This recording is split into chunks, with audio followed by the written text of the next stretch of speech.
Hello, podcast listeners. This is Joseph. And this is Ishita. We're taking December off and we'll have another new episode in January. But we wanted to rerun an episode that is very special for me. Episode 44, Culture and Gender Expectations. And you and I co-hosted with Yvonne Vanderpoel. In fact, it was Yvonne's idea. At some point, we realized that there were these huge cultural topics that you don't see in textbooks, like gender or religion. And from then on, we started taking on these bigger topics like religion or scarcity or culture and evolution. So we thought we'd share the gender episode again. And you should know there are classroom materials for this episode, PowerPoints, comprehension questions, discussion activities, all for free. We have materials for other episodes as well. That's right. Ethnocentrism, culture shock, time, stereotypes. You can find all of this on JII's website. So definitely check it out. And here is the episode. The man should bring money home, and you are expected to look pretty when he comes back from work. Food should be on the table, even for last-minute guests. The children should be fed, washed, and ready for bed.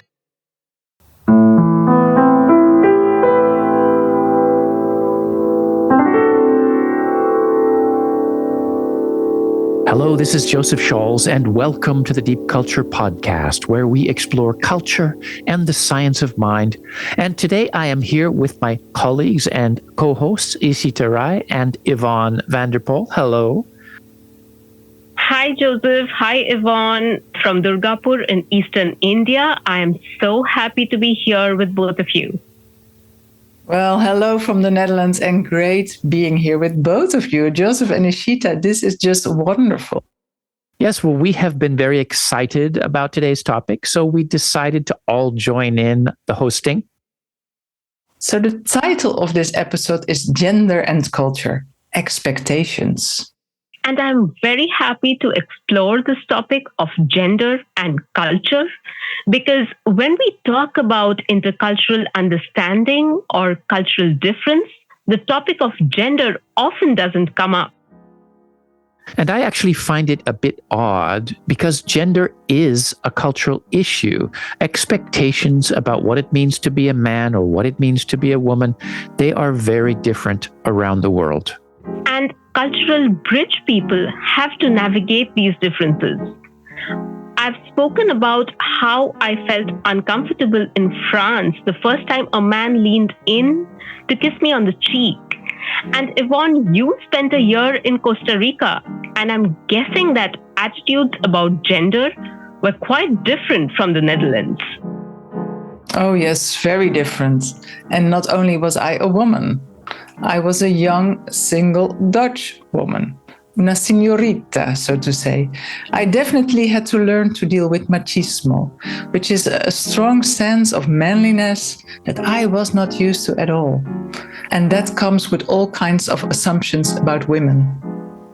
But you had to deal with gender difference too, right, Joseph? You have lived in Mexico and Japan. Yes, I remember once when I was living in Zacatecas, Mexico, and I started going out with a woman that I met there. And on one of our first dates, we were walking down the sidewalk together, and she turned and gave me this funny look and said, "¿A poco me andas vendiendo?" which literally means something like, "So what, are you selling me?" And I had no idea what she was talking about. Is it because you were walking on the wrong side of her? Exactly. I was on her left next to the building, but she expected me to be on the right between her and the street, to be her protector in some way, I guess. It was what she expected of a gentleman. And I guess I failed the test. You failed the test as a man in Mexico because there was this expectation, which you won't find in the Netherlands. I think many women might even be offended by this. That the man is the strong one who has to protect the woman. Women feel that they can protect themselves. So in this episode, we'll dig into cultural expectations about gender. We will focus on some basic questions like, what do we mean by gender? In what ways is gender cultural? And this is a hot topic. What seems natural to me may seem unfair or immoral to you. Should I change what I wear when I travel to a foreign country? If my clothes show my body, is that empowerment or a sign of immorality?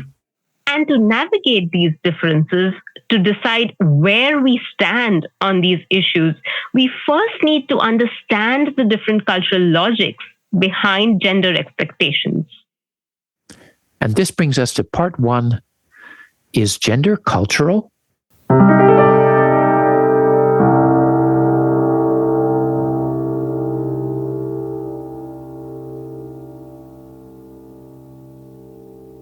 So, before we get to the connection between gender and culture, let's make clear what we mean by gender, and in particular, the difference between gender and sex. In everyday speech, these words are used in very similar ways, but there is an important difference. Let's look at the way the World Health Organization describes them. Sex refers to, quote, the different biological and physiological characteristics of females, males, and intersex persons, such as chromosomes, hormones, and reproductive organs.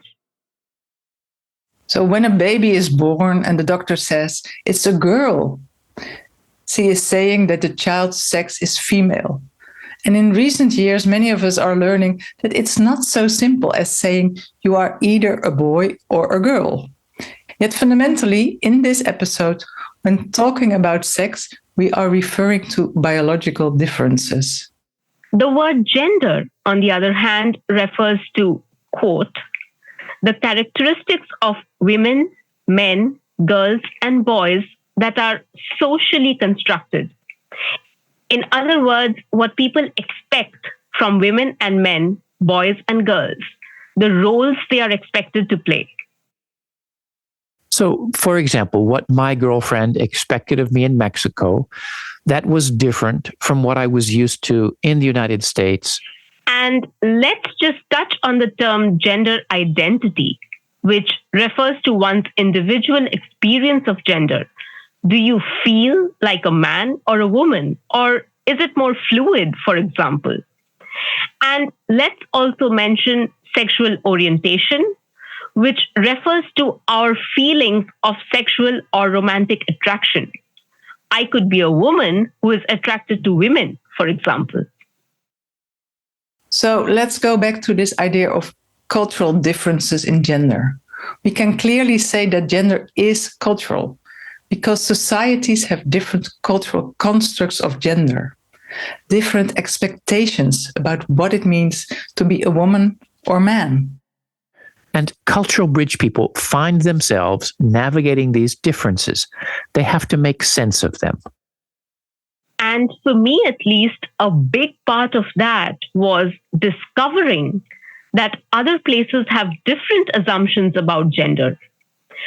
Growing up in India, my everyday reality was the only reality I knew. For example, my father did help in everyday cooking, and yet my mother ate her meal after serving food to my father, my brother, and me.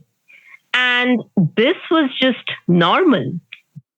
And then when I went to France, I saw that not only did men and women eat together, the men also took part in serving food, washing dishes, cleaning up. And I remember thinking, wow, it can be normal for men and women both to be responsible for those things. And so, how did you make sense of this? Well, it struck me that in India, women and men are seen as fundamentally different. So it's normal for them to play different roles in society. A woman is fundamentally a nurturer, and the man a breadwinner, for example. Or the man protects and the woman serves.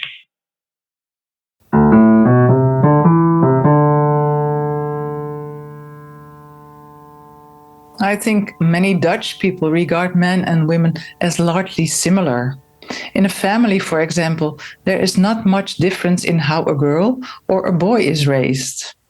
Both are being prepared for an equal role in society. You see Dutch men on a bike with their kids, one in front and one in the back. Young fathers care for the children as much as the mothers do. Ideally, both work and share all the tasks in the household. Although research shows that these ideals aren't always lived up to. Well, I know that that's the image that I have of the Netherlands, that it's very gender neutral. There's an assumption that men and women are basically the same. Right. And that's why in the Netherlands, I think many people see overly gendered displays like lots of makeup for women or showing off your muscles for men as over the top and not so positive, because they emphasize the difference between men and women. Which is so different from India. And of course, not everyone accepts these ideas to the same degree.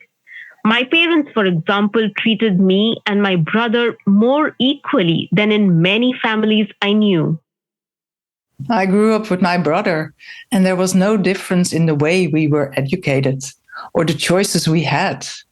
But my mother took me grocery shopping and not my brother. I helped her clean the house and my room, and she usually let my brother escape from these tasks. This was probably more typical for her generation and completely unconscious on her part.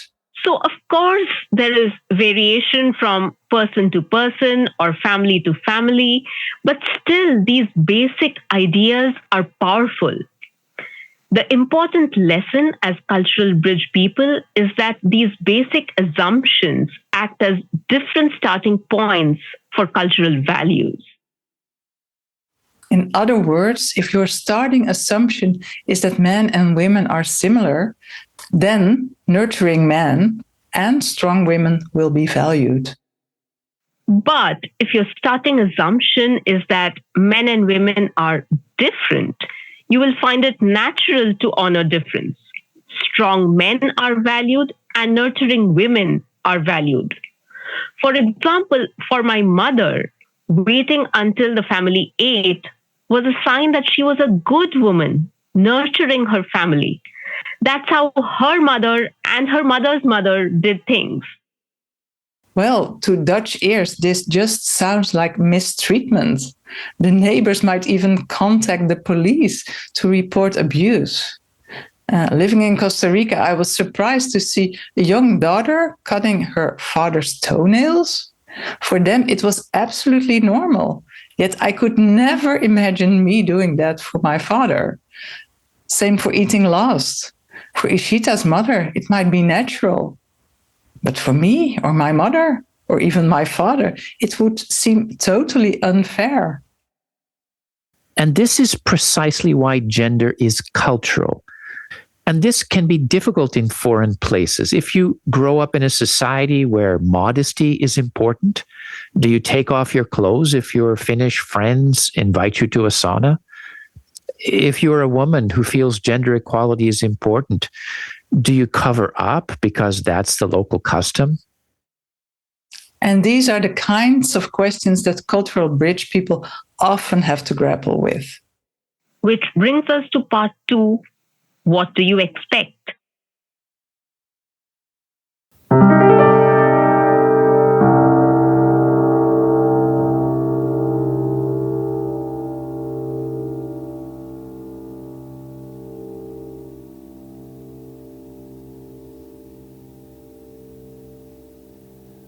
So we have been saying that we often take cultural assumptions about gender for granted. Well, when I was growing up, it was a given that boys don't cry. They carry their books under their arm, not cradled against their chest like girls do, and that boys should be good at physical sports like football. Actually, I liked playing Foursquare, which was a game that girls played, and I liked reading books, and I did feel a bit embarrassed about that as a child. Well, Ishita, in episode 21, you told a story about not fitting in as a girl growing up in India, where there were some very clear gender expectations. I remember one evening in summer when I was playing kabaddi. It's a team sport played in India. It's very physical. You tag other players and score points. You tackle them. And I was the only girl playing in a group of all boys. I was having so much fun that I played well after dark, only to see my clearly displeased grandfather walking up to me and ordering me to stop playing immediately, to head back home with him. He made it clear that playing with boys until after dark was not expected of me. I was so angry. It seemed unfair. What's wrong with playing after dark? What's wrong with a girl playing with boys?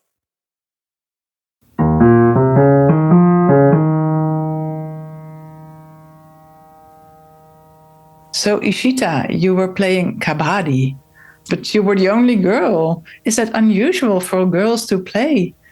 Well, traditionally, it's a very male sport, but it wasn't uncommon for girls to play, but only with other girls. But my parents taught in an all boys school and we lived on the campus. So I was surrounded by boys all the time. In many ways, I was more comfortable in sharing spaces with men than many women I know. And so it was difficult for me to accept that men and women needed to have separate places in society, so to speak.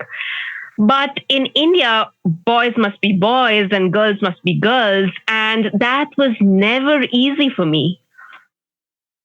And this is a reminder that growing up in a society doesn't automatically mean that gender expectations feel right to you, as podcast team member Zaina Matar tells us. Growing up in Lebanon as a young girl was relatively easy and free of worry. I cannot remember being scolded for not behaving as a young girl should, but difference in gender was already fixed. As a girl, you were expected to get married to someone from your sect and social group, and then motherhood. Of course, a university degree rounds the picture well, but you are expected to become a homemaker and a mother. The man should bring money home, and you are expected to look pretty when he comes back from work. Food should be on the table, even for last minute guests. The children should be fed, washed, and ready for bed. In the community I grew up in, it was expected that you would have help at home. For many, this was the ideal, and they thrived on it.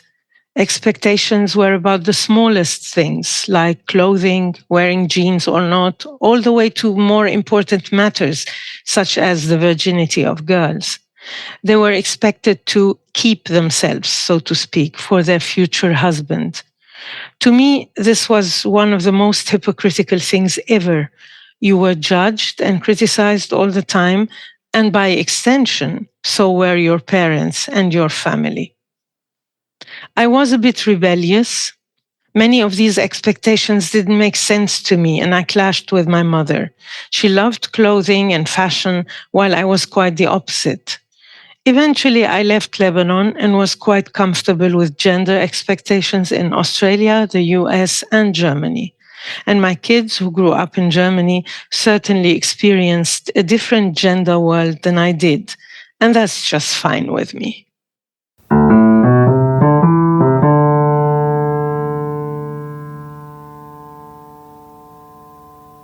And of course, it's not just women that face gender expectations. In societies where men and women are expected to be different, more gender separate societies, men face a lot of social pressure too. As podcast team member Emre7 tells us. Since my childhood, I've always fancied wearing long hair and earrings. Maybe because of the rock stars and football players that I saw on TV. In high school, I had quite tense arguments with my teachers. I was even denied entry at the school entrance. I was told I had to have a haircut to come in. And the first thing I did after graduation was to grow out my hair. Turkey is a mostly male-dominant society, and gender roles are traditionally quite rigid. And this created conflict for me at home, as my long hair was unacceptable, especially for my family in the village. Once, some neighbors and relatives came for a visit. The women were sitting on the first floor, and I was with the men on the second floor. One of my relatives commented in a sarcastic voice and loud enough to make sure my grandfather could hear.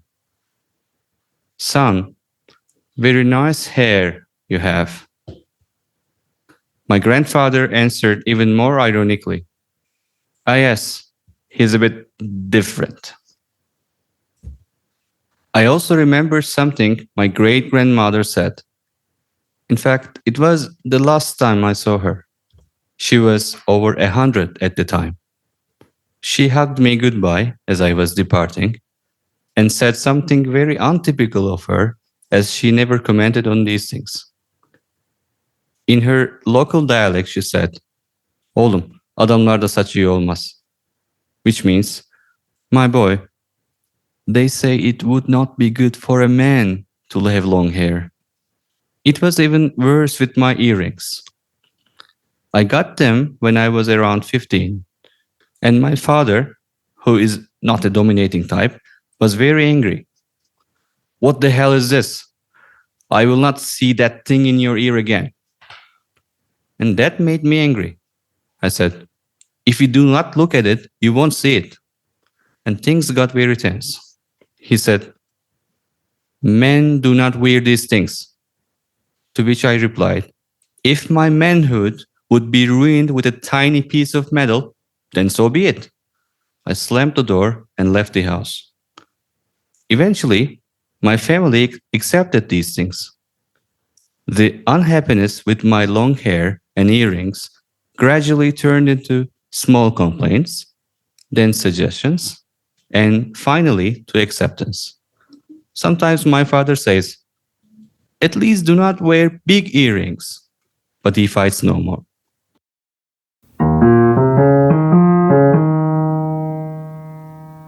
These stories also remind us that cultural expectations about gender operate at a very deep level of the self. They are unconscious, self-evident. For Emre's family members, men simply don't wear earrings or have long hair. For Ishita's grandfather, girls simply don't play kabaddi. Cultural assumptions about gender often simply feel like facts. And that can make people blind to any other possibility. My mother says that there are no rules about women eating last. It is just how it is. I think that if you question Dutch people about whether men and women really are similar, some people will be offended simply by that suggestion. So where does this leave us? We've said that cultural assumptions about gender run deep, and that those assumptions may simply feel like facts. All of this raises the question, what does research tell us about gender and culture? Can it help us make sense of these patterns? And that brings us to part 3, by the numbers.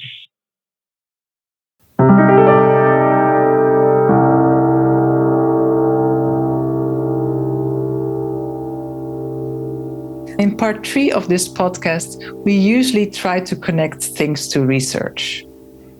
That's a bit difficult in this episode because gender is so intertwined with culture. It can be hard to get your head around. Here, for example, is a quote about the connection between gender and culture from the Handbook of Culture and Psychology. Culture has profound effects on gender-related behavior, values, identity, roles, and how these are regarded in various social contexts. Culture governs the socialization of children. the tasks children are taught, the roles adult men and women adopt, and the expectations that govern women's and men's attitudes and behaviors. Culture provides the context in which gender roles, identity, and stereotypes unfold, as well as parameters regarding sexual behavior. Culture can maximize, minimize, or even eliminate gender difference in social behaviors and cognitions. Indeed, it is impossible to separate gender and culture. Wow, that's a long list. I think the key idea here is that culture can maximize, minimize, or even eliminate gender differences in social behaviors and cognitions. And maybe that sounds obvious, but it is pretty radical. In effect, culture has a huge impact on how we experience gender.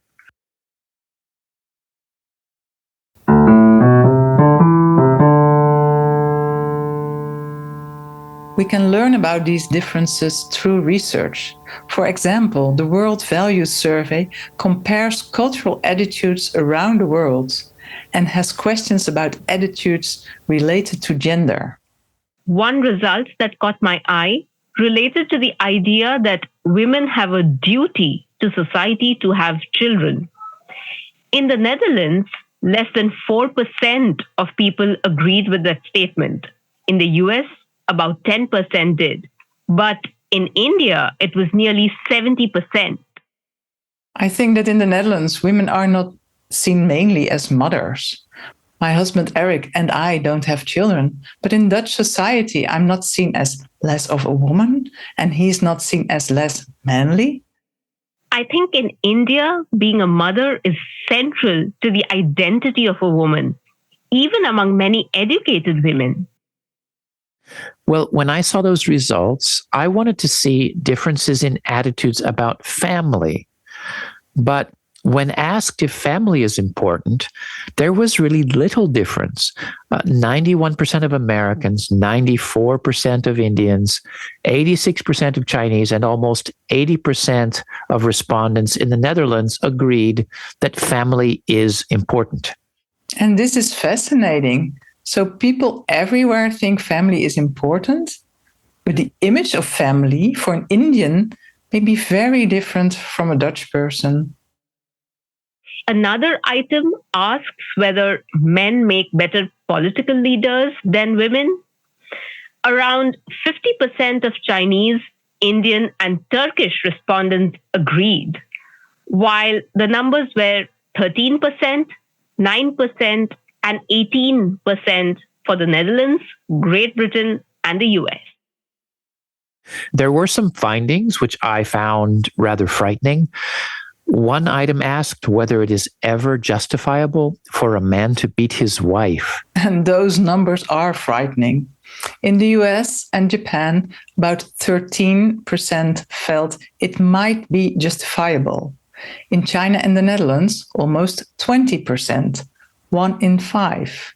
In Turkey, 25%. That's 1 in 4. In India, more than 30%, almost 1 in 3. And in Lebanon, almost 50%, and that's half of the respondents. And if you look only at male respondents, the numbers are even higher. And I think it's clear that attitudes like this are related to gender inequality and violence against women.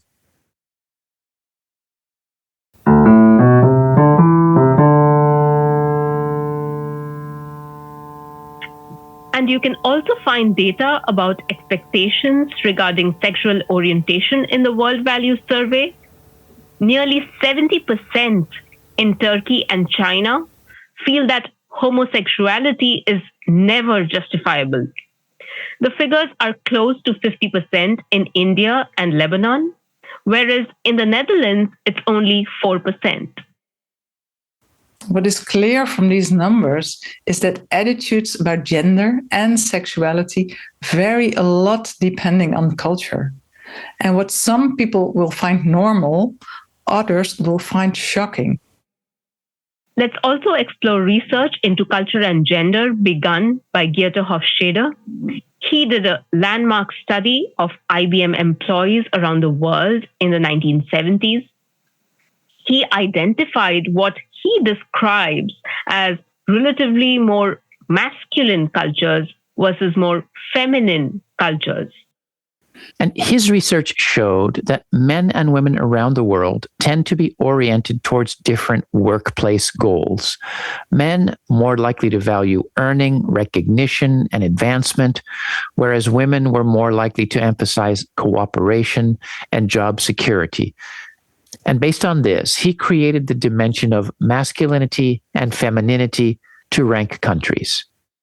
Not everyone agrees with his terminology or his research methodology, but his key point is that societies can be oriented more towards the so-called masculine values or so-called feminine values. Hofstede calls a society masculine when emotional gender roles are clearly distinct. Assertive, tough men focused on success, and modest, tender women concerned with quality of life. And a society is feminine when emotional gender roles overlap. Both men and women are supposed to be modest, tender, and concerned with the quality of life. So, in a society that Hofstede calls masculine, men and women are fundamentally seen as different.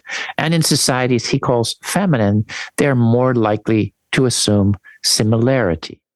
Countries on the feminine side are, for example, Sweden, Norway, and the Netherlands. Countries that score as more masculine are, for example, India, Turkey, and Mexico. He also talks about differences in working style. In so-called feminine societies, there is more consensus in management and resolution of conflicts by compromise, leisure time preferred over money.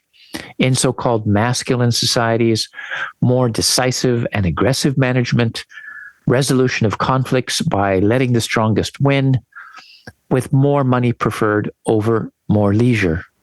Well, a lot of this makes sense to me. And recently, participants in my trainings from more so-called masculine countries were amazed by the Dutch focus on work-life balance. I also find that sometimes the results don't make sense to me personally. For example, Switzerland is ranked as a more masculine country than India or Mexico. And of course, there is such a variety within a given country that sweeping generalizations can easily fail.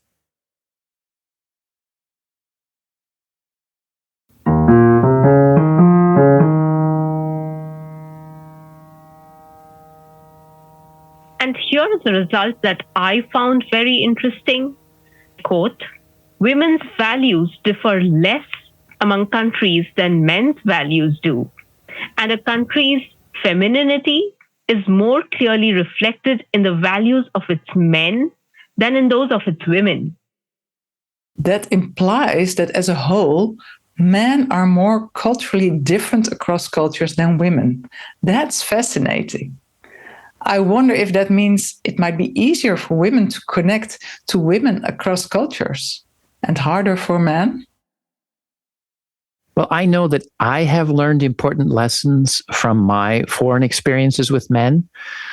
For example, I grew up in San Diego, in California, and I had a stereotypical image of Mexican men as super macho. It was a very negative image for me. But later, I got to know Mexican men who lived up to high standards of traditional masculinity. I saw them, for example, working for low pay, far from home, sacrificing to support their family, taking pride in their dignity, not complaining. And so I learned not to judge so quickly. Well, and one lesson I take from this is that we need to approach this topic with humility. I, for example, have worked with immigrant families in the Netherlands and have seen all sorts of misunderstandings and stereotypes related to gender, mainly about first-generation Muslim women. When people see that they have a serving role to their husbands and sons, people quickly assume that they are quote unquote oppressed. But in their homes and with their families, these women often play a powerful role. Yes, somehow it's easy to project our gender values onto others, but we do need to ask ourselves, do I really understand what it's like to grow up in a different gender world? Well, there's so much more we don't have time to talk about here. For example, what do specialists say about the biological differences between men and women and how much that influences behavior? A very contentious issue. And we have barely talked about inequality and the kinds of attitudes and assumptions associated with that. For example, does believing that men and women are different automatically mean that women are seen as less worthy? I am also interested in research into moral intuitions related to purity, because it seems that in societies that emphasize purity, like India, it's often women that are judged more harshly. I would also be interested in diving deeper into gender identity and sexual orientation. Well, plenty to cover in future episodes. For today, at least, we can all agree that gender and culture is a big topic that deserves more attention. And I think cultural bridge people have a special responsibility here. Navigating these differences teaches us how to bridge gender gaps as well. And I think that's a good place to wrap up for today. Let's quickly mention some of the sources we've been drawing on. Ishita's story about playing kabaddi comes from episode 21 of this podcast, Culture in the Cradle, which talks about cultural differences in parenting, a great episode that you should check out. The quote about gender and culture comes from Gender and Culture by Deborah Best and Angelica Pusio in the Handbook of Culture and Psychology, edited by Matsumoto and Huang. To learn more about masculinity and femininity cultural dimensions, you can check out Cultures and Organizations, Software of the Mind. You will find more up-to-date data, however, by going online and looking for the country comparison tool on the Culture Factor Group website. Also, if you're looking for data from the World Values Survey, they have an online analytic tool. All of the data is available for free to anyone. The Deep Culture Podcast is sponsored by JII, the Japan Intercultural Institute. Both JII and this podcast are completely nonprofit. If you enjoy this podcast because it looks deeper into these topics, then you really need to check out JII's Brain, Mind, and Culture Masterclass.